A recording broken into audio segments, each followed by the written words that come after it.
Hello everyone, welcome back to class 10 out of 30 days English learning challenge. ಇವತ್ತು ನಾವು 10th class ಅಲ್ಲಿದ್ದೀವಿ and ಉಳಿದಿರೋದು ಇನ್ನು 20 classes ಮಾತ್ರ. So already 10th ಕ್ಲಾಸಲ್ಲಿ ನಾವು ಸೆಂಟೆನ್ಸಸ್ಸನ್ನು ಫಾರ್ಮ್ ಮಾಡೋಕೆ ಹೊರಟಿದ್ದೀವಿ. ಸೊ ಲಾಸ್ಟ್ ಕ್ಲಾಸಲ್ಲಿ ಪಾರ್ಟ್ಸ್ ಆಫ್ ಸ್ಪೀಚನ್ನು ಮುಗಿಸಿದಿರಿ. ಅದಕ್ಕಿಂತ ಮುಂಚೆ 8 ಕ್ಲಾಸಸ್ಗಳಲ್ಲಿ ಟೆನ್ಸಸ್ಸನ್ನು ಮುಗಿಸಿದಿರಿ. ಹೊಸದಾಗಿ ನೋಡ್ತಾ ಇದ್ದರೆ ದಯವಿಟ್ಟು ಹೋಗಿ 9 ಕ್ಲಾಸಸ್ಗಳನ್ನು ನೋಡಿ. ಓಕೆನಾ? ಎಸ್, ಪ್ಲೀಸ್ ಸಬ್ಸ್ಕ್ರೈಬ್ ಮಾಡಿ, ಬೆಲ್ ಐಕಾನನ್ನು ಪ್ರೆಸ್ ಮಾಡಿ. ಬರೋ ಕ್ಲಾಸಸ್ ಎಲ್ಲವೂ ನಿಮಗೆ ಅಪ್ಡೇಟ್ ಬರ್ತಾ ಹೋಗುತ್ತೆ. Okay done. ಸೊ ಇವತ್ತು ನಾವು ಒಂದು ಹೊಸ ಟಾಪಿಕ್ ಜೊತೆಗೆ ಸೆಂಟೆನ್ಸಸನ್ನು ಫಾರ್ಮ್ ಮಾಡ್ತಾ ಹೋಗೋಣ. ನಿಮಗೆ ಏನು ಡಿಫಿಕಲ್ಟಿ ಇದೆಯೋ, ವಾಕ್ಯವನ್ನು ರಚನೆ ಮಾಡಲಿಕ್ಕೆ ಏನು ಡಿಫಿಕಲ್ಟಿ ಅನ್ನಿಸ್ತಾ ಇದೆಯೋ ಅದನ್ನು ನೀವೇನು ಮಾಡ್ತಾ ಹೋಗಿ, ಕಮೆಂಟ್ ಮಾಡ್ತಾ ಹೋಗಿ. ಓಕೆ, ನಿಮ್ಮ ಕಮೆಂಟ್ಸಲ್ಲಿ ಬರುವಂತಹ ಡೌಟನ್ನು ನಾನು ಅಲ್ಲಿನೇ ಬಂದು ಕ್ಲಿಯರ್ ಮಾಡ್ತೀನಿ. Done? Yes. Once again, welcome back to E for English. I am Nandadeep and ತಡ ಮಾಡೋದು ಬೇಡ. ಸಬ್ಜೆಕ್ಟ್ ವರ್ಬ್ ಅಗ್ರಿಮೆಂಟನ್ನು ನೋಡೋಣ ಇವತ್ತು. ನನ್ನ ಜೊತೆಗೆ ನೀವು ಕೂಡ ಸೆಂಟೆನ್ಸನ್ನು ಫಾರ್ಮ್ ಮಾಡ್ತೀರಾ. ನಾನು ಕೊಡುವಂಥ ಹೋಮ್ವರ್ಕ್ ಕೂಡ ನೀವು ಕಮೆಂಟಲ್ಲಿ ಆನ್ಸರ್ ಮಾಡ್ತೀರಾ. ಲಾಸ್ಟ್ ಟೈಮ್ ನಾನು ಕೊಟ್ಟಂಥ ಎಲ್ಲ ಪಾರ್ಟ್ಸ್ ಆಫ್ ಸ್ಪೀಚ್ನ ಎಕ್ಸಾಂಪಲ್ಸ್ ನಿಮ್ಗೆ ಏನು ಕೊಟ್ಟಿದ್ದೆ ಹೋಮ್ವರ್ಕ್ ಆಗಿ ಎಲ್ಲರೂ ಕರೆಕ್ಟಾಗಿ ಆನ್ಸರ್ ಮಾಡಿದ್ದೀರಾ. ಕಂಗ್ರ್ಯಾಚುಲೇಷನ್ಸ್. ಓಕೆನಾ? Yes, subject verb agreement. Subject verb ಅಗ್ರಿಮೆಂಟಲ್ಲಿ ನಮಗೆ ಬೇಕಾಗಿರುವಂಥ ಸ್ಪೋಕನ್ ಇಂಗ್ಲೀಷ್ಗೆ ಎಷ್ಟು ಬೇಕು, 5 ರೂಲ್ಸ್ ಬೇಕಾಗುತ್ತೆ.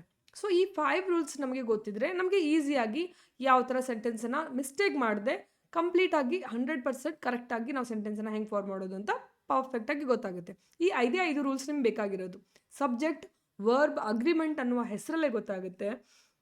ಈ ಸಬ್ಜೆಕ್ಟ್ ಏನಿದೆ, ಈ ಒಂದು ವಾಕ್ಯದಲ್ಲಿ ಬರುವಂಥ ಸಬ್ಜೆಕ್ಟ್, ಲಾಸ್ಟ್ ಟೈಮಲ್ಲಿ ನಾನು ಡಿಸ್ಕಸ್ ಮಾಡಿದ್ದೆ, ನೌನ್ ಪ್ರನೌನ್ ಎಲ್ಲ. ಸೊ ಅದಕ್ಕೆ ನಾವು ಸಬ್ಜೆಕ್ಟ್ ಅಂತ ಹೇಳ್ತೀವಿ. ಇವಾಗ ಐ, ಯು, ವಿ ಅಂತ ಏನು ಸ್ಟಾರ್ಟ್ ಮಾಡ್ತೀವಿ ನಾವು ಸಬ್ಜೆಕ್ಟಲ್ಲಿ, ಅವು ಏನಂತ ಹೇಳ್ತೀವಿ ವಾಕ್ಯದಲ್ಲಿ, ಆ ಸಬ್ಜೆಕ್ಟ್ಗಳು ಅಂತ ಹೇಳ್ತೀವಿ. ಆ ಸಬ್ಜೆಕ್ಟು ಆ ವಾಕ್ಯದಲ್ಲಿ ಬರುವಂಥ ಆ್ಯಕ್ಷನ್ ಏನಿರುತ್ತೆ, ಕ್ರಿಯೆ ಏನಿರುತ್ತೆ, ಅದಕ್ಕೆ ಅಗ್ರಿ ಮಾಡ್ತಾ ಇರಬೇಕು. ಅಂದರೆ ಈ ವಾಕ್ಯದಲ್ಲಿರುವಂಥ ಸಬ್ಜೆಕ್ಟ್ಗೂ ವರ್ಬ್ಗೂ ಕರೆಕ್ಟಾಗಿ ಹೊಂದಾಣಿಕೆ ಇರಬೇಕು ಅಂತ ಅರ್ಥ. ನೀವು ಯಾವುದೇ ವಾಕ್ಯ ಬರೆದಾಗ ಆ ಸಬ್ಜೆಕ್ಟ್ಗೂ ಪಕ್ಕ ಬರೆಯುವಂತಹ ಒಂದು ಆ್ಯಕ್ಷನ್ ವರ್ಡ್ ಅಂತ ಕರಿತೀವಿ. ವರ್ಬ್ಗೂ ಏನಾಗಿರಬೇಕು, ಕರೆಕ್ಟಾಗಿ ಹೊಂದಾಣಿಕೆ ಆಗಿರಬೇಕು. ವರ್ಬೇ ಬೇರೆ ಬರೆಯೋದು, ಸಬ್ಜೆಕ್ಟೇ ಬರೆಯೋದು, ಸಬ್ಜೆಕ್ಟ್ ಸಿಂಗ್ಯುಲರಲ್ಲಿರುತ್ತೆ, ವರ್ಬನ್ನು ಪ್ಲೂರಲಲ್ಲಿ ಮಾಡೋದು, ವರ್ಬ್ ಸಿಂಗ್ಯುಲರಲ್ಲಿರುತ್ತೆ, ಸಬ್ಜೆಕ್ಟನ್ನು ಪ್ಲೂರಲ್ ಮಾಡೋದು. ಈ ಥರ ಕೆಲವೊಂದಿಷ್ಟು ರೂಲ್ಸ್ ಇದ್ದಾವೆ. 5 ರೂಲ್ಸ್ ಸಾಕು ನಿಮಗೆ ಕರೆಕ್ಟಾಗಿ ಇಂಗ್ಲೀಷ್ ಮಾತಾಡೋಕ್ಕೆ ಬರಬೇಕು. ನಿಮಗೆ ಎಲ್ಲರೂ ಕಮೆಂಟ್ ಮಾಡ್ತಿದ್ದೀರಾ ವಾಕ್ಯನ ಕರೆಕ್ಟಾಗಿ ರಚನೆ ಮಾಡೋಕ್ಕೆ ಬರಲ್ಲ, ಕರೆಕ್ಟಾಗಿ ಮಾಡಬೇಕು ಅಂದರೆ ಏನು ಮಾಡಬೇಕು, ಸ್ಪೆಲ್ಲಿಂಗ್ಸ್ ಕರೆಕ್ಟಾಗಿ ಓದೋಕ್ಕೆ ಬರಲ್ಲ, ಸ್ಪೆಲ್ಲಿಂಗ್ಸ್ ಕರೆಕ್ಟಾಗಿ ಬರೆಯೋಕ್ಕೆ ಬರಲ್ಲ, ಅವುಗಳಿಗೆ ನೀವು ಟಿಪ್ಸ್ ಕೊಡಿ ಅಂತ. ಎಸ್, ಆನ್ ದ ವೇ ನಾವು ಕ್ಲಾಸ್ ಮಾಡ್ತಾ ಮೀನ್ವೈಲ್ ನಾನು ಅದನ್ನು ಹೇಳ್ಕೊಡ್ತಾ ಹೋಗ್ತೀನಿ. ಆ್ಯಂಡ್ ಅದಕ್ಕೋಸ್ಕರ ಸ್ಪೆಷಲ್ ಕ್ಲಾಸ್ ಕೂಡ ಒಂದು ಮಾಡ್ತೀನಿ ನಾನು. ಓಕೆನಾ? ಆ್ಯಂಡ್ ಇವತ್ತು ನಮಗೆ ಗೊತ್ತಾಗಬೇಕಾಗಿರೋದೇನು, ಹಾಗಿದ್ರೆ ನಿಮಗೆ ವಾಕ್ಯ ರಚನೆ ಬರಲ್ವಾ? ವಾಕ್ಯ ರಚನೆ ಯಾಕೆ ಬರಲ್ಲ, ಯಾಕೆ ತಪ್ಪಾಗ್ತಾ ಇದೆ? ನಿಮಗೆ ಸಬ್ಜೆಕ್ಟ್ ವರ್ಬ್ ಅಗ್ರಿಮೆಂಟು ಗೊತ್ತಿರಲ್ಲ. ಸಬ್ಜೆಕ್ಟ್ ವರ್ಬ್ ಅಗ್ರಿಮೆಂಟ್ ಅಂದರೆ ಗೊತ್ತಿದ್ರೆ ನಿಮಗೆ ವಾಕ್ಯ ರಚನೆ ಏನಾಗುತ್ತೆ, ಮಿಸ್ಟೇಕ್ ಆಗಲ್ಲ.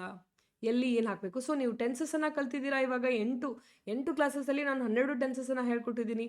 ಇಡೀ parts of speech 8 parts of ಸ್ಪೀಚನ್ನು ನೀವು ಕಲ್ತಿದ್ದೀರಾ. ಸೊ ಆಲ್ಮೋಸ್ಟ್ ಸೆಂಟೆನ್ಸಲ್ಲಿ ಏನಿದೆ ಎಲ್ಲ ಗೊತ್ತಾಗ್ಬಿಟ್ಟಿದೆ. ಇವಾಗ ನಮ್ಗೆ ಏನು ಗೊತ್ತಾಗಬೇಕು, ಆ ಕಲ್ತಂಥದ್ದನ್ನು ಹೆಂಗೆ ಯೂಸ್ ಮಾಡಬೇಕು ವಾಕ್ಯದಲ್ಲಿ ಅನ್ನೋದು ಗೊತ್ತಾಗಬೇಕು.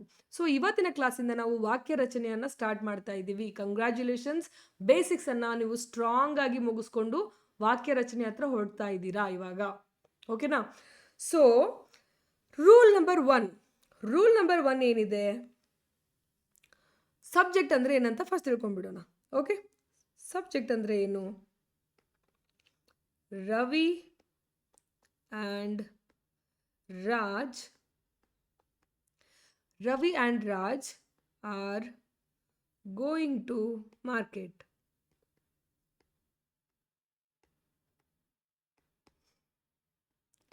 Ravi and Raj are going to market. So ಇಲ್ಲಿ Ravi is going to market ಅಂತ ಒಬ್ಬನೇ ಇದ್ದರೆ Ravi is going to market ಅಂತ ಹೇಳ್ತೀನಿ. ಓಕೆ, ಸೊ ಇಲ್ಲಿ ರವಿ ಸಬ್ಜೆಕ್ಟು. ಅಥವಾ ರಾಜ್ ಒಬ್ಬನೇ ಇದ್ದರೆ Raj is going to market ಅಂತ ಹೇಳಿ ರಾಜ್ ಒಬ್ಬನೇ ಯೂಸ್ ಮಾಡ್ತೀನಿ. ಸೊ ಇಲ್ಲಿ ರಾಜ್ ಏನಾಗುತ್ತೆ, ಸಬ್ಜೆಕ್ಟ್ ಆಗುತ್ತೆ. ಒಬ್ಬೊಬ್ಬರನ್ನೇ ಯೂಸ್ ಮಾಡಿದಾಗ ಏನಾಗುತ್ತೆ, ಸಬ್ಜೆಕ್ಟು ಒಂದೊಂದೇ ರವಿ ಅಥವಾ ರಾಜ್ ಆಗ್ತಾರೆ ಸಬ್ಜೆಕ್ಟ್. ಆ ವಾಕ್ಯದ ಸಬ್ಜೆಕ್ಟ್ ಯಾರಾಗ್ತಾರೆ, ರವಿ ಅಥವಾ ರಾಜ್ ಆಗ್ತಾರೆ. ಓಕೆನಾ?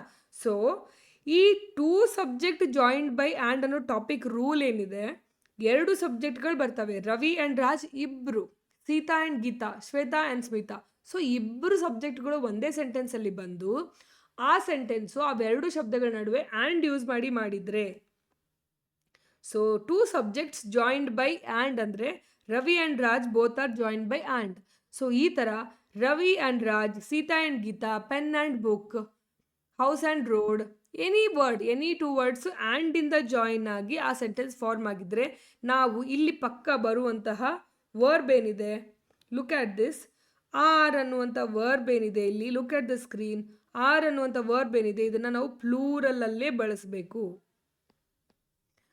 Sita and Geeta are going to movie, Sita and Geeta are going to movie, is going to movie ಅಲ್ಲ.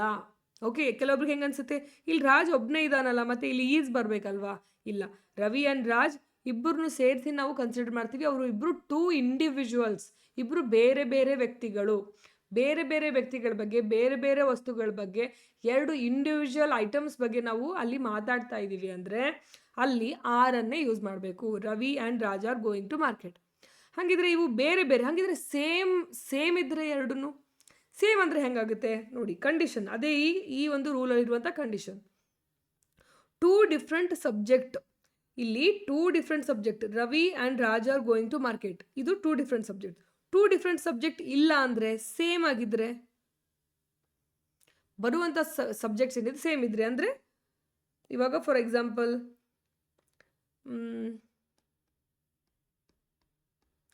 ರೋಟಿ and curry, roti and curry is the best meal.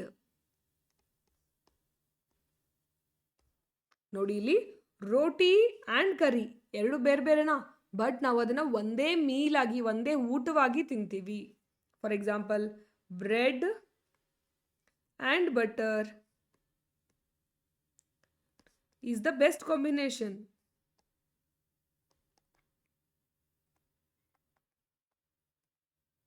ಓಕೆನಾ? ಸೊ ಇಲ್ಲಿ ಬ್ರೆಡ್ ಬಟರ್ ಎರಡು ಇದ್ರೂ ನಾವು ಇಲ್ಲಿ ಈಸ್ನೇ ಯೂಸ್ ಮಾಡಿದ್ದೀವಿ. ರೋಟಿ ಆ್ಯಂಡ್ ಕರಿ ಅಂತ ಇದ್ರೂ ಇಲ್ಲಿ ನಾವು ಈಸ್ನೇ ಯೂಸ್ ಮಾಡಿದ್ದೀವಿ.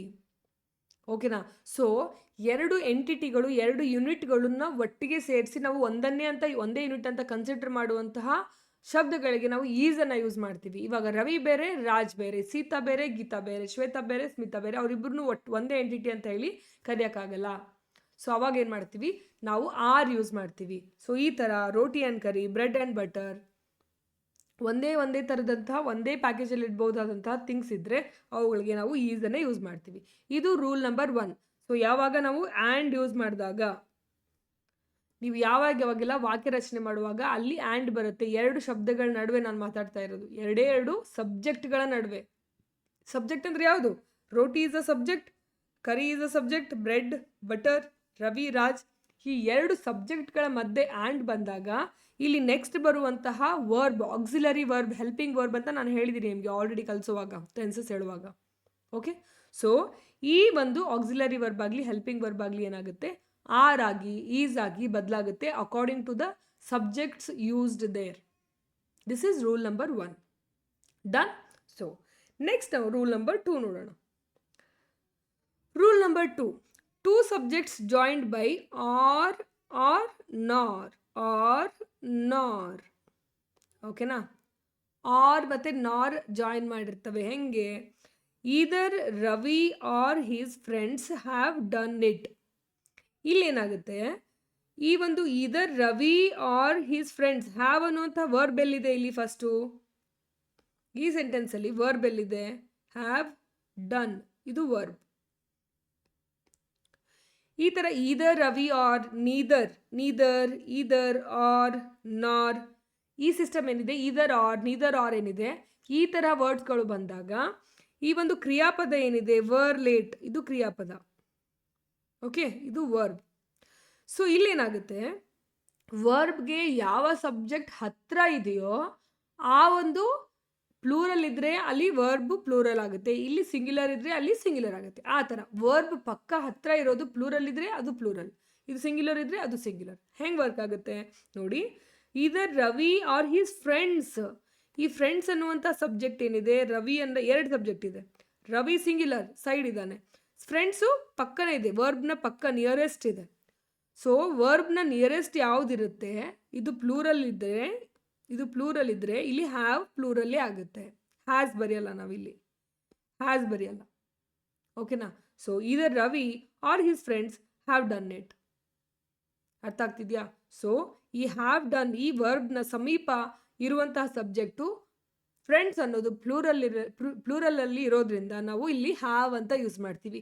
ಹಾಗಿದ್ರೆ ಸಿಂಗ್ಯುಲರ್ ಇದ್ರೆ ಏನು ಮಾಡ್ತಿದ್ವಿ? ಅದೇ ಫ್ರೆಂಡ್ಸ್ ಜಾಗಕ್ಕೆ ರವಿ ಇದ್ದು ರವಿ ಜಾಗಕ್ಕೆ ಫ್ರೆಂಡ್ಸ್ ಇದ್ರೆ ಹೆಂಗಾಗ್ತಿತ್ತು sentence? Either friends or Ravi, either his friends or Ravi has done it. ಈ ಜಾಗಕ್ಕೆ ರವಿ ಇದ್ದಿದ್ರೆ ಸಿಂಗ್ಯುಲರ್ ಆಗ್ತಿತ್ತು, ಈ ಹ್ಯಾವ್ ಜಾಗಕ್ಕೆ ಹ್ಯಾಸ್ ಬರ್ತಾ ಇತ್ತು. ಸೊ ಈ ರೂಲ್ಸ್ ಅಪ್ಲೈ ಆಗೋದು only for joined by or nor. Either neither ಅನ್ನುವಂಥ ಶಬ್ದಗಳೇನಿದ್ದಾವೆ ಅವನ್ನ ಯೂಸ್ ಮಾಡಿದಾಗ ಮಾತ್ರ ಇದು ಅಪ್ಲೈ ಆಗುತ್ತೆ. So similarly neither the teacher nor students were late. Neither the teacher nor students, ಇಲ್ಲಿ ಪ್ಲೂರಲ್ ಇದೆ, ಸಬ್ಜೆಕ್ಟ್ ಇದು. ಸೊ ಎರಡನೇ ಸಬ್ಜೆಕ್ಟು ವರ್ಬ್ಗೆ ಯಾವ್ದು ನಿಯರ್ ಇದೆಯೋ ಅದು ಪ್ಲೂರಲ್ ಇರೋದ್ರಿಂದ ಇಲ್ಲಿ ವರ್ ಲೇಟ್ ಕೊಟ್ಟಿದ್ದಾರೆ.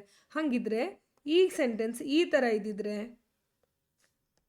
ನೀದರ್ ದ ಟೀಚರ್, ಸೇಮ್ ಬರದೆ ನಾನು ಮತ್ತೆ, ನೀದರ್ ದ ಸ್ಟೂಡೆಂಟ್ಸ್, ಉಲ್ಟಾ ಮಾಡ್ತಾ ಇದ್ದೀನಿ ಇವಾಗ, ಸಬ್ಜೆಕ್ಟ್ಸ್ನ ಎಕ್ಸ್ಚೇಂಜ್ ಮಾಡ್ತಾ ಇದ್ದೀನಿ. Neither the students nor the teacher. ನೋಡಿ ಇಲ್ಲಿ ಟೀಚರ್ ಬಂತು, ಸಿಂಗ್ಯುಲರ್ ಬಂತು ತಾನೆ ಇಲ್ಲಿ ಈಗ. ಸೊ ಅವಾಗ ಪಕ್ಕ ಇರುವಂಥ ವರ್ಬ್ ಏನಾಗುತ್ತೆ? Was late. Neither the students nor the teacher was late. So neither ಮತ್ತು ಈದರ್ ಅನ್ನು ನೀವು ಯೂಸ್ ಮಾಡುವಾಗ ನೆನ್ಪಿಟ್ಬೇಕಾಗಿರೋದು ಆ ವರ್ಬ್ ಪಕ್ಕ ಯಾವುದೋ ಒಂದು ಸಬ್ಜೆಕ್ಟ್ ಇದೆ, ಆ ಸಬ್ಜೆಕ್ಟ್ನ ಪ್ಲೂರಲ್ ಇದ್ದರೆ ವರ್ಬ್ ಪ್ಲೂರಲ್ ಮಾಡಿ, ಸಿಂಗ್ಯುಲರ್ ಇದ್ದರೆ ವರ್ಬ್ನ ಸಿಂಗ್ಯುಲರ್ ಮಾಡಿ, ಅಷ್ಟೇ simple. Okay, neither either rules ನೀವು ನೆನ್ಪಿಟ್ಕೊಳ್ಳಿ. ನೆನಪಿರುತ್ತಾ? Second rule is easy because neither ಜಾಸ್ತಿ ಯೂಸ್ ಮಾಡಲ್ಲ ನಾವು. ಜಾಸ್ತಿ ಅಕಸ್ಮಾತಾಗಿ ಯೂಸ್ ಮಾಡಿದರೆ, ನೀವೇನಾದರೂ ಕಾಲೇಜ್ ಸ್ಟೂಡೆಂಟ್ಸ್ ಆಗಿದ್ದರೆ ಅಥವಾ ಡೈಲಿ ಇಂಗ್ಲೀಷ್ ಮಾತಾಡುವಂತಹ ಪ್ಲೇಸಲ್ಲಿ ವರ್ಕ್ ಮಾಡ್ತಾ ಇದ್ದರೆ ನೀವು ಯೂಸ್ ಮಾಡ್ತಾ ಇರ್ತೀರಾ. ಸೊ ನೆನ್ಪಿಟ್ಕೊಂಡು ನೀವು ಅಲ್ಲಿ ಗ್ರಾಮೆಟಿಕಲ್ ಮಿಸ್ಟೇಕ್ ಆಗದಂಗೆ ನೋಡ್ಕೋಬೇಕು. ಓಕೆನಾ? ಡನ್. ನಾವು rule number 3, this is very very famously used. Each, everyone, nobody, anyone, someone, daily ನಾವು ಯೂಸ್ ಮಾಡ್ತಾನೆ ಇರ್ತೀವಿ. ಓಕೆ, ಸೊ ಹಾಗಿದ್ರೆ ಈ ಶಬ್ದಗಳು ಬಂದಾಗ ವರ್ಬ್ ಹೆಂಗೆ ವರ್ಕ್ ಆಗುತ್ತೆ ವಾಕ್ಯದಲ್ಲಿ? Each of them is smart. So ನಾವು ನೆನ್ಪಿಟ್ಕೊಳ್ಳಿ, each, everyone, nobody, anyone, someone ಅಂತ ಬಂದಾಗ ಯಾವಾಗಲೂ ವರ್ಬ್ ಸಿಂಗ್ಯುಲರ್ ಅಲ್ಲೇ ಇರುತ್ತೆ. Each of them is smart. Somebody saw it. Every one likes ice cream. Likes ಅಂದರೆ simple present tense ಹೇಳಿದ್ದೆ ನಾನು, ವರ್ಬ್ಗೆ ಎಸ್ ಆ್ಯಡ್ ಆಗುತ್ತೆ ಅಂತ ಹೇಳಿ. Every one likes ice cream, ಎಲ್ರಿಗೂ ಐಸ್ ಕ್ರೀಮ್ ಇಷ್ಟ. ಎವ್ರಿಬಡಿ ಸಾ ಇಟ್, ಎಲ್ಲರೂ ಅದನ್ನು ನೋಡಿದರು. Each of them is smart. Nobody sat there. Nobody goes there. ಓಕೆನಾ? ಈ ಥರ ವರ್ಬ್ ಏನಾಗುತ್ತೆ ನಮಗೆ ಸಿಂಗ್ಯುಲಾರಲ್ಲಿ ಉಳಿಯುತ್ತೆ. ಓಕೆನಾ? So nobody was there, nobody were there ಅಂತ ಹೇಳೋಕ್ಕೆ ನಾವು ನೋಬಡಿ ವಾಸ್ ದೇರ್ ಅಂತ ಹೇಳ್ತೀವಿ. ಓಕೆನಾ? ಸೊ ಇಲ್ಲಿ ಏನಾಗುತ್ತೆ, ವರ್ಬ್ ಯಾವಾಗಲೂ ನಾವು each, everyone, nobody, anyone, someone ಅಂತ ಇದ್ದಾಗ ಸಿಂಗ್ಯುಲರ್ ವರ್ಬನ್ನು ನಾವು ಯೂಸ್ ಮಾಡ್ತೀವಿ ಸೆಂಟೆನ್ಸಲ್ಲಿ. Nobody was there, everyone was there. ಓಕೆನಾ? ಸೊ ಈ ಥರ ವರ್ಕ್ ಆಗುತ್ತೆ. ನೀವು each, everyone, nobody, anyone singular ಇವನ್ನ ಯೂಸ್ ಮಾಡಬೇಕು. ನೆಕ್ಸ್ಟ್ ಬರುವಂಥ ವರ್ಬಲ್ಲಿ ನೀವು ಸಿಂಗ್ಯುಲರನ್ನೇ ಯೂಸ್ ಮಾಡಬೇಕು. This is rule 3. Rule 4, collective noun ಬಗ್ಗೆ ಹೇಳಿದ್ನ ಲಾಸ್ಟ್ ಕ್ಲಾಸಲ್ಲಿ, ಪಾರ್ಟ್ಸ್ ಆಫ್ ಸ್ಪೀಚಲ್ಲಿ. ಕಲೆಕ್ಟಿವ್ ನೌನ್ ಅಂದರೆ ಏನು? ಗುಂಪಾಗಿರುವಂತಹ ಒಂದು ಗುಂಪಿಗೆ ನಾವೇನು ಮಾಡ್ತೀವಿ, ಸೇಮ್ ಗುಂಪಿಗೆ ನಾವು ಹೆಸರನ್ನು ಇಡ್ತೀವಿ. ಸೊ ಆ ಗುಂಪು ಇವಾಗ for example team of cricket players ಅಂತ ಹೇಳ್ತೀವಿ. ಕ್ರಿಕೆಟ್ ಪ್ಲೇಯರ್ಸ್ದು ಒಂದು ಟೀಮ್ ಇರುತ್ತೆ. ಆ ಟೀಮು ಟೀಮ್ ಅನ್ನೋ word collective name. So team ಯಾವುದೇ ಆಗಿರ್ಬೋದು, ಕ್ರಿಕೆಟ್ ಪ್ಲೇಯರ್ಸ್ ಟೀಮ್ ಆಗಿರ್ಬೋದು, ಫುಟ್ಬಾಲ್ ಟೀಮ್ ಆಗಿರ್ಬೋದು, ಕಬಡ್ಡಿ ಟೀಮ್ ಆಗಿರ್ಬೋದು. ಸೊ ಟೀಮನ್ನು ನಾವೆಲ್ಲದಕ್ಕೂ ಬಳಸ್ತೀವಿ. ಓಕೆನಾ? So team is a collective name. So ಆ ಒಂದು ಕಲೆಕ್ಟಿವ್ ಟೀಮ್ ಅಂತ ಒಂದೇ ಮಾತಾಡುವಾಗ ನಾವೇನು ಮಾಡ್ತೀವಿ, ಸಿಂಗ್ಯುಲರ್ ವರ್ಬನ್ನು ಯೂಸ್ ಮಾಡ್ತೀವಿ. ಆ ಟೀಮಲ್ಲಿರೋ ಪ್ಲೇಯರ್ಸ್ ಬಗ್ಗೆ ಮಾತಾಡ್ತಾ ಇದ್ದರೆ ನಾವು ಅದನ್ನು ಪ್ಲೂರಲ್ ಆಗಿ ಯೂಸ್ ಮಾಡ್ತೀವಿ. Okay, so group acts as one unit ಅಂತ ಇದ್ದಾಗ ಆ ಒಂದು ಗ್ರೂಪ್ ಒಂದೇ ಯೂನಿಟ್ ಆಗಿ ವರ್ಕ್ ಮಾಡುವಾಗ ಹೆಂಗೆ, the team is winning, the RCB team is winning. Is ಅಂತ ಯೂಸ್ ಮಾಡ್ತೀವಿ. ಸೊ ಟೀಮ್ ಅವಾಗ ಎಲ್ಲ ಒಗ್ಗಟ್ಟಾಗಿ ಒಂದೇ ಯೂನಿಟ್ ಆಗಿ ವರ್ಕ್ ಆಗುತ್ತೆ. The team are arguing about among themselves. ಟೀಮಲ್ಲಿರುವಂತಹವರು ತಮ್ಮೊಳಗೇನೆ ಆರ್ಗ್ಯೂ ಮಾಡ್ತಾ ಇದ್ದಾರೆ. ಓಕೆ, ಆ ಟೀಮ್ ತುಂಬಾ ಗದ್ದಲ ಮಾಡ್ತಾ ಇದೆ, ಆ ಟೀಮ್ ತುಂಬಾ ನಾಟಿ ಇದೆ ಅಂತ ಹೇಳುವಾಗ ನಾವೇನು ಮಾಡ್ತೀವಿ, ಆ ಇಂಡಿವಿಜುವಲ್ಸ್ ಬಗ್ಗೆ ಅಲ್ಲಿ ಮಾತಾಡ್ತಾ ಇರ್ತೀವಿ.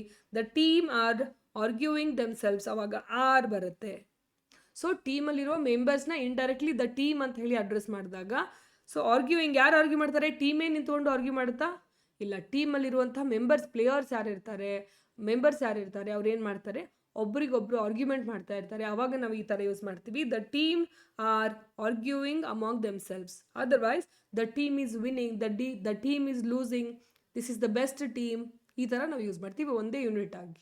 ಇದನ್ನು ನಾವು ಸಿಂಗ್ಯುಲರ್ ಅಂತಲೇ ಟ್ರೀಟ್ ಮಾಡ್ತೀವಿ ಒಂದು ಟೀಮನ್ನು. ಸೊ ನಾವಿಲ್ಲಿ ಸಿಂಗ್ಯುಲರ್ ವರ್ಬನ್ನೇ ನಾವು ಯೂಸ್ ಮಾಡ್ತೀವಿ. Done. This is rule 4. And S,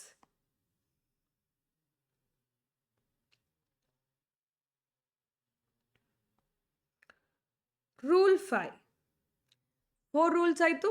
4 rules ತುಂಬ ಈಸಿ ಇದ್ದಾವೆ. ಆ್ಯಂಡ್ 5th ರೂಲ್ ಅದಕ್ಕಿಂತನೂ ಈಸಿ ಆಗಿದೆ. ಇದು ಅನ್ಕೌಂಟೇಬಲ್ ನೌನ್ಸ್. ನಿಮಗೆ ಕೌಂಟ್ ಮಾಡಲಿಕ್ಕೆ ಆಗದಂತಹ ಒಂದಿಷ್ಟು ನೌನ್ಸ್ ಇದ್ದಾವೆ. ಆ ನೌನ್ಸ್ಗೆ ನಾವು ಯಾವಾಗಲೂ ಸಿಂಗ್ಯುಲರನ್ನೇ ಯೂಸ್ ಮಾಡ್ತೀವಿ. ದುಡ್ಡು, ಮನಿಯನ್ನು 1000, 2000, 3000 ಅಂತಲ್ಲ ಕೌಂಟ್ ಮಾಡೋದು. ಜನರಲ್ ಆಗಿ ಮನಿ ಅಂತ ಬಂದಾಗ ಮನಿ, ದುಡ್ಡು ಎಷ್ಟಂತ ಗೊತ್ತಿಲ್ಲ, ಏನಂತ ಗೊತ್ತಿಲ್ಲ, ಜಸ್ಟ್ ದುಡ್ಡು ಅನ್ನೋ ಒಂದು ಶಬ್ದ ಏನಿದೆ ಅದು ಅನ್ಕೌಂಟೇಬಲ್ ನೌನ್. ಸೊ ಅದನ್ನು ನಾವು ಮನಿ ಈಸ್ ಇಂಪಾರ್ಟೆಂಟ್ ಅಂತ ಹೇಳ್ತೀವಿ. Water is uncountable, but litres ಗಟ್ಟಲೆ, ಗ್ಯಾಲನ್ಸ್ ಟುಗೆದರ್ ನಾವು ಅದನ್ನು ಅಳಿಬೋದು. ಬಟ್ ಅನ್ಕೌಂಟೇಬಲ್ ಅಂದರೆ it doesn't mean like that. So water flows down the hill, flows ಅಂತ ಹೇಳಿ ನಾವು ಸಿಂಗ್ಯುಲರ್ ಯೂಸ್ ಮಾಡಿದ್ದೀವಿ. ವಾಟರ್ ಅಂದರೆ ಅದರಲ್ಲಿ 1 ಲೀಟ್ರ್ ಇದೆ, 1000 ಲೀಟ್ರ್ ಇದೆ ಅಂತ ಅಂದರೆ ನಾವು ಅದನ್ನು ಪ್ಲೂರಲ್ ಯೂಸ್ ಮಾಡೋಕ್ಕಾಗುತ್ತಾ? But water is a water, ಅದೆಷ್ಟೇ ಲೀಟರ್ ಇರಲಿ ವಾಟರನ್ನು ವಾಟರ್ ಅಂತಲೇ ಕರಿತೀವಿ, ನೀರನ್ನು ನೀರಂತಲೇ ಕರಿತೀವಿ. ನೀರು ಹರಿಯುತ್ತದೆ ಅಂತ ಯೂಸ್ ಮಾಡ್ತೀವೋ, ನೀರು ಹರಿಯುತ್ತವೆ ಅಂತ ಯೂಸ್ ಮಾಡ್ತೀವೋ ಕನ್ನಡದಲ್ಲಿ? ತುಂಬ ನೀರಿದೆ ಅಲ್ಲ, ಅಷ್ಟೊಂದು ನೀರಿದೆ ಅಂತ ಅದಕ್ಕೆ ಪ್ಲೂರಲ್ ಯೂಸ್ ಮಾಡ್ತೀವಾ? ಇಲ್ಲ ತಾನೆ. ಸೊ ನನ್ನ ಹತ್ರ ಅಷ್ಟು ದುಡ್ಡಿದೆ, ಇಷ್ಟು ದುಡ್ಡಿದೆ ಅಂತ ಹೇಳ್ತೀವಿ. ಅಷ್ಟು ದುಡ್ಡುಗಳಿದ್ದಾವೆ ಅಂತ ಹೇಳ್ತೀವಾ? ಇಲ್ಲ. ಕೋಟಿ ಇದ್ರೂ ಅದು ದುಡ್ಡಷ್ಟೇ, ಅದು ನನ್ನ ಕಡೆ 1 ಕೋಟಿ ದುಡ್ಡಿದೆ ಅಂತ ಹೇಳ್ತೀವಿ, ದುಡ್ಡುಗಳಿದ್ದಾವೆ ಅಂತ ಹೇಳಲ್ಲ. ಆ ಥರನೇ ಸೇಮ್ ಇಲ್ಲಿನೂ ಅಪ್ಲೈ ಆಗುತ್ತೆ. Money is important, money are important ಅನ್ನಲ್ಲ ನಾವು. Water flows down the hill. Your hair looks beautiful. ಹೇರನ್ನು ನಾವು ಅನ್ಕೌಂಟೇಬಲ್ ನೌನ್ ಅಂತಲೇ ಹೇಳ್ತೀವಿ. ನಿಮ್ಮ ಕೂದಲು ಚೆನ್ನಾಗಿ ಕಾಣಿಸುತ್ತೆ ಅಂತ ಹೇಳ್ತೀವಿ, ನಿಮ್ಮ ಕೂದಲುಗಳು ಚೆನ್ನಾಗಿ ಕಾಣಿಸುತ್ತೆ ಅಂತ ನಾವು ಹೇಳಲ್ಲ. ಓಕೆನಾ? ಆ ಥರ. ಸೊ ಇನ್ಫಾರ್ಮೇಷನ್ ಹೆಲ್ಪ್ಸ್ ಅಸ್ ಅಂತ ಹೇಳ್ತೀವಿ. ಈ ಥರ ಇನ್ಫಾರ್ಮೇಷನ್, ಹೇರ್, ವಾಟರ್, ಮನಿ, ಎನಿಥಿಂಗ್ ಆಗಿರಲಿ ಅನ್ಕೌಂಟೇಬಲ್ ಅಂದರೆ ನಿಮಗೆ ಅದನ್ನು ಎಷ್ಟೇ ಇದ್ರೂ ಅದನ್ನು ನೀವು ಸಿಂಗ್ಯುಲರ್ ಅಂತಲೇ ಟ್ರೀಟ್ ಮಾಡ್ತೀರಾ. ಅಂಥವುಗಳಿಗೆ ನೀವು ಸಿಂಗ್ಯುಲರ್ ವರ್ಬನ್ನೇ ಯೂಸ್ ಮಾಡಬೇಕು. ಎಸ್, ಇವತ್ತು ನಾನು ಈ 5 ಇಂಪಾರ್ಟೆಂಟ್ ಸಬ್ಜೆಕ್ಟ್ ವರ್ಬ್ ಅಗ್ರಿಮೆಂಟ್ಗಳನ್ನು ನಾನು ಯಾಕೆ ಬಳಸಿದೆ, ಯಾಕೆ ನಿಮಗೆ ಇವುಗಳನ್ನು ತೋರಿಸಿದೆ ಅಂದರೆ, ನಾವು ವಾಕ್ಯ ರಚನೆ ಮಾಡುವಾಗ ನಿಮಗೆ ಡಿಫಿಕಲ್ಟಿ ಅಂತ ಎಲ್ಲಿ ಫೀಲ್ ಆಗುತ್ತಲ್ಲ, ಅವು ಈ ಡಿಫಿಕಲ್ಟಿಯಿಂದ ಬರ್ತವೆ. ಸೊ ನಿಮಗೆ ಹಕ್ಕಿ ಹಾಡ್ತಾ ಇದೆ ಅಂದಾಗ ದ ಬರ್ಡ್ ಆರ್ ಫ್ಲೈಯಿಂಗ್ ಅನ್ಬೇಕಾ, ದ ಬರ್ಡ್ ಈಸ್ ಫ್ಲೈಯಿಂಗ್ ಅನ್ಬೇಕಾ, ಬರ್ಡ್ಸ್ ಆರ್ ಫ್ಲೈಯಿಂಗ್ ಆಗುತ್ತಾ, ಬರ್ಡ್ಸ್ ಈಸ್ ಫ್ಲೈಯಿಂಗ್ ಆಗುತ್ತಾ, ಈ ಥರ ಕನ್ಫ್ಯೂಷನ್ಸ್ ಇರ್ತವೆ. ಸೊ ನಾನು ಒಂದು ಸಬ್ಜೆಕ್ಟನ್ನು ಯೂಸ್ ಮಾಡಿದಾಗ ಪಕ್ಕ ಈಸ್ ಯೂಸ್ ಮಾಡಬೇಕಾ, ಆರ, ವಿಲ್ ಬರುತ್ತಾ, ಶಾಲ್ ಬರುತ್ತಾ, ಏನು ಕನ್ಫ್ಯೂಷನ್ ಅಂತ ಗೊತ್ತಾಗವ. ಸೊ ನಿಮಗೆ ಈ ಸಬ್ಜೆಕ್ಟ್ ವರ್ಬ್ ಅಗ್ರಿಮೆಂಟ್ದು ಒಂದು ಐಡಿಯಾ ಇತ್ತಂದರೆ ನೀವು ಮಾಡುವಂಥ ಮಿಸ್ಟೇಕ್ಸು ಕಡಿಮೆ ಆಗ್ತವೆ. ಓಕೆನಾ? So okay. And parts of ಸ್ಪೀಚಲ್ಲಿ ಕೂಡ ನಾನು ಪ್ರಿಪೋಸಿಷನ್ ಎಲ್ಲನೂ ಎಕ್ಸ್ಪ್ಲೇನ್ ಮಾಡಿದ್ದೀನಿ. This will be the almost last topic to discuss about grammar ನಮಗೆ ಏನು ಗೊತ್ತಿರಬೇಕು ಅನ್ನುವಂಥದ್ದು. ಅದ್ರ ಜೊತೆಗೆ ಆರ್ಟಿಕಲ್ಸ್ ಎ ಆ್ಯಂಡ್ ದ ಇದೆ. ಎ ಆ್ಯಂಡ್ ದನು ನಾವು ಹೆಂಗೆ ಯೂಸ್ ಮಾಡಬೇಕು ಅಂತ ಹೇಳಿ ನಮ್ಗೆ ಗೊತ್ತಾಗಬೇಕು. ಬಟ್ ಅದನ್ನು ಸೆಂಟೆನ್ಸ್ ಫಾರ್ಮ್ ಮಾಡ್ತಾ ನಾನು ನಿಮ್ಗೆ ಹೇಳ್ಕೊಡ್ತೀನಿ. ಎ ಎಲ್ಲಿ ಯೂಸ್ ಮಾಡಬೇಕು, ಆ್ಯನ್ ಎಲ್ಲಿ, ದ ಎಲ್ಲಿ ಅಂತ ಹೇಳಿ ಹೋಗ್ತಾ ನಾನು ಸೆಂಟೆನ್ಸಲ್ಲೇ ಎಕ್ಸ್ಪ್ಲೇನ್ ಮಾಡ್ತಾ ಹೋಗ್ತೀನಿ. ಓಕೆನಾ? ಹಾಗಿದ್ರೆ let me give you one test. ಕಮೆಂಟಲ್ಲಿ ಆನ್ಸರ್ ಮಾಡ್ತೀರಾ ಎಲ್ಲರೂ? ತಿಳಿದಿದೆಯಾ ಅಂತ ಹೇಳಿ ತಿಳ್ಕೊಳ್ಳೋಕ್ಕೆ. ಡನ್? ಎಸ್, ನಾನು ನಿಮಗೆ ಕೊಡ್ತೀನಿ. Yes, this is your test for comments. Now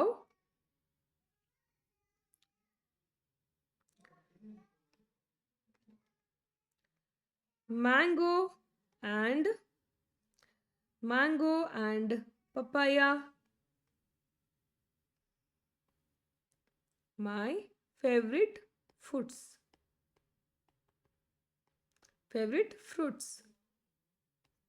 ಓಕೆನಾ? ಅರ್ಥ ಆಗ್ತಿದೆಯಾ? ಎಸ್. and another one,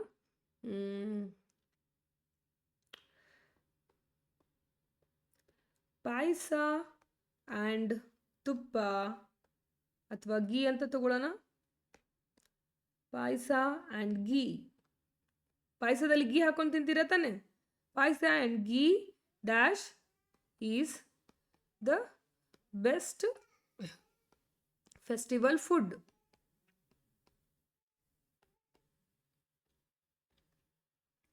ನೋಡಿ, ಗೊತ್ತಾಗುತ್ತಾ ನಿಮಗೆ? ಆ್ಯಂಡ್ ಯೂಸ್ ಮಾಡಿದ್ದೀನಿ ನಾನಿಲ್ಲಿ. ಅರ್ಥ ಆಗ್ತಿದೆಯಾ? ಸೊ ಇಲ್ಲಿ ಆ್ಯಂಡ್ ಯೂಸ್ ಮಾಡಿದ್ದೀನಿ. ಹಾಗಿದ್ರೆ ಡಿಫ್ರೆನ್ಸ್ ಏನಾಗುತ್ತೆ ಹೇಳಬೇಕು ನೀವು ನನಗೆ. ಡಿಫ್ರೆನ್ಸ್ ಏನಾಗುತ್ತೆ ಅಂತ ಹೇಳ್ತೀರಾ? ಎಸ್. ಆ್ಯಂಡ್ ಈಗ ಇದೇ ಸೆಂಟೆನ್ಸ್ ಜಾಸ್ತಿ ಇದೆ, ನಿಮಗೆ ಟೈಪ್ ಮಾಡಲಿಕ್ಕೆ ಕಮೆಂಟಲ್ಲಿ ತುಂಬ ಆಗುತ್ತೆ. ಇವೆರಡನ್ನ ಕಮೆಂಟ್ ಮಾಡಿ ನಿಮ್ಗೆ ಅರ್ಥ ಆಗಿದೆಯಲ್ಲ ಅಂತ ನಂಗೆ ಗೊತ್ತಾಗುತ್ತೆ. ನೆಕ್ಸ್ಟ್ ಕ್ಲಾಸಿಂದ ನಾವು ಸೆಂಟೆನ್ಸನ್ನು ಫಾರ್ಮೇಷನ್ ಮಾಡ್ತಾ ಇದ್ದೀವಿ. ಜಸ್ಟ್ ರ್ಯಾಂಡಮ್ ಸೆಂಟೆನ್ಸ್, ಕನ್ನಡ ಸೆಂಟೆನ್ಸ್ನ ತಗೊಳ್ಳೋದು, ಡೈಲಿ ಯೂಸ್ ಮಾಡುವಂತಹ ಕನ್ನಡ ವಾಕ್ಯಗಳನ್ನು ತಗೊಳ್ಳೋದು, ಅವು ಇಂಗ್ಲೀಷಲ್ಲಿ ಹೆಂಗೆ ಟ್ರಾನ್ಸ್ಲೇಟ್ ಆಗುತ್ತೆ, ಇಂಗ್ಲೀಷಲ್ಲಿ ಟ್ರಾನ್ಸ್ಲೇಟ್ ಆಗುವಾಗ ಹೆಂಗೆ ಡಿಫ್ರೆನ್ಸ್ ಆಗುತ್ತೆ, ಇಂಗ್ಲೀಷಲ್ಲಿ ಟ್ರಾನ್ಸ್ಲೇಟ್ ಆಗುವಾಗ ಯಾವ ಶಬ್ದಗಳು ಎಲ್ಲಿ ಪಲ್ಲಟ ಆಗ್ತವೆ, ಆಚೆ ಈಚೆ ಹೋಗ್ತವೆ. ನಾವು ಕನ್ನಡ ಮತ್ತು ಇಂಗ್ಲೀಷನ್ನು ಡೈರೆಕ್ಟಾಗಿ ಟ್ರಾನ್ಸ್ಲೇಟ್ ಮಾಡಬಹುದಾ, ಡೈರೆಕ್ಟಾಗಿ ಟ್ರಾನ್ಸ್ಲೇಟ್ ಮಾಡಿದರೆ ಏನು ತಪ್ಪುಗಳಾಗ್ತವೆ, ಇವೆಲ್ಲವನ್ನು ನಾನು ನೆಕ್ಸ್ಟ್ ಕ್ಲಾಸಲ್ಲಿ ನಾನು ಡಿಸ್ಕಸ್ ಮಾಡ್ತಿದ್ದೀನಿ. ಅಂದರೆ ನಮ್ಮ 11ನೇ ಕ್ಲಾಸಿಂದ ನಮ್ಮ ವಾಕ್ಯ ರಚನೆ ಸ್ಟಾರ್ಟ್ ಆಗುತ್ತೆ. ಸೊ ನಮಗೆ 10 ಕ್ಲಾಸ್ಗಳು ಈ ಗ್ರಾಮರ್ ಬೇಸಿಕ್ಸನ್ನು ತಿಳ್ಕೊಳ್ಳೋಕ್ಕೆ ತಗೊಂಡಿದ್ದಾವೆ.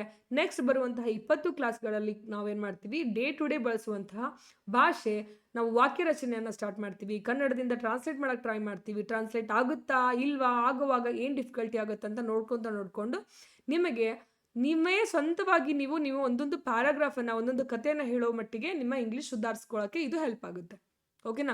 ಸೊ ಒಂದು ಸ್ಟೋರಿ ತಗೊಳ್ಳೋಣ, ಒಂದು ಸ್ಟೋರಿ ತಗೊಂಡು ಎಕ್ಸಾಕ್ಟ್ಲಿ ಅದರ ಟ್ರಾನ್ಸ್ಲೇಷನ್ ಮಾಡೋಣ, ಒಂದು ಸ್ಟೋರಿ ಪ್ರಕಾರನೇ ನಾವು ಇಂಗ್ಲೀಷನ್ನು ಕಲಿಯೋಣ. ಸೊ ಈ 10 ಕ್ಲಾಸ್ಗಳು ಒಂದು ಪ್ಯಾಕೇಜ್ ಆದರೆ, ನೆಕ್ಸ್ಟ್ ಬರುವಂತಹ 20 ಕ್ಲಾಸ್ಗಳು ಒಂದು ದೊಡ್ಡ ಬಂಪರ್ ಪ್ಯಾಕೇಜ್. ಬಿಕಾಸ್ ಅಲ್ಲಿ ನಾವು ಪ್ರಾಕ್ಟೀಸ್ ಮಾಡ್ತಾ ಇದ್ದೀವಿ ಡೇ ಟು ಡೇ ಲೈಫಲ್ಲಿ ನಡೆಯುವಂತಹ ಇಂಗ್ಲೀಷ್ಗಳು ಏನು ಬೇಕು, ಏನು ಕಲಿತ್ರೆ ನಮಗೆ ಇಂಗ್ಲೀಷ್ ಬರುತ್ತೆ ಅನ್ನುವಂಥದ್ದನ್ನು ನಾವು 20 ಕ್ಲಾಸ್ಗಳಲ್ಲಿ ಡಿಸ್ಕಸ್ ಮಾಡ್ತೀವಿ, ಅವನ್ನು ನಾವು ಕಲಿತೀವಿ. ಸೊ ಈ 10 ದಿನಗಳ ಕ್ಲಾಸು ಫೌಂಡೇಶನ್ ಆಗಿತ್ತು 30 ಡೇಸ್ ಇಂಗ್ಲೀಷ್ ಲರ್ನಿಂಗ್ ಚಾಲೆಂಜ್ಗೆ. ಸೊ ಈ 10 ದಿನದ ಕೋರ್ಸನ್ನು ಎಲ್ಲರೂ ಯಾರು ಕರೆಕ್ಟಾಗಿ ನೋಡಿದ್ರ, ನೆಕ್ಸ್ಟ್ 20 ದಿನದ ಕ್ಲಾಸಸ್ ನಿಮಗೆ ಕರೆಕ್ಟಾಗಿ ಅರ್ಥ ಆಗುತ್ತೆ, ನಿಮಗೆ ಕರೆಕ್ಟಾಗಿ ಇಂಗ್ಲೀಷ್ ಬರುತ್ತೆ. ಡನ್? ಸೊ ಯಾರು ನೋಡಿಲ್ಲ 10 ಕ್ಲಾಸಸ್ಗಳನ್ನು ಮಿಸ್ ಮಾಡಬೇಡಿ. ನೋಡಿಲ್ಲ ಅಂದರೆ it's okay, day by day ಒಂದೊಂದು ನೋಡ್ಕೊಂಡು ಹೋಗಕ್ಕೆ ಬರುತ್ತೆ. 11ನೇ ಕ್ಲಾಸಿಂದ ಬಿಡಕ್ಕೆ ಹೋಗಬೇಡಿ, ಎಲ್ಲರೂ 11ನೇ ಕ್ಲಾಸಿಂದ ಕಂಪಲ್ಸರಿ ಕ್ಲಾಸನ್ನು ಅಟೆಂಡ್ ಮಾಡಿ. ಆ್ಯಂಡ್ ಪ್ಲೇ ಲಿಸ್ಟ್ ರೆಡಿ ಇದೆ, ನಿಮಗೆ ಹೋದರೆ ನಿಮಗೆ ಪ್ಲೇ ಲಿಸ್ಟ್ ಸಿಗುತ್ತೆ. ಪ್ಲೇ ಲಿಸ್ಟಲ್ಲಿ 10 ಕ್ಲಾಸ್ಗಳು ಕೂಡ ಅವೈಲೇಬಲ್ ಇದ್ದಾವೆ.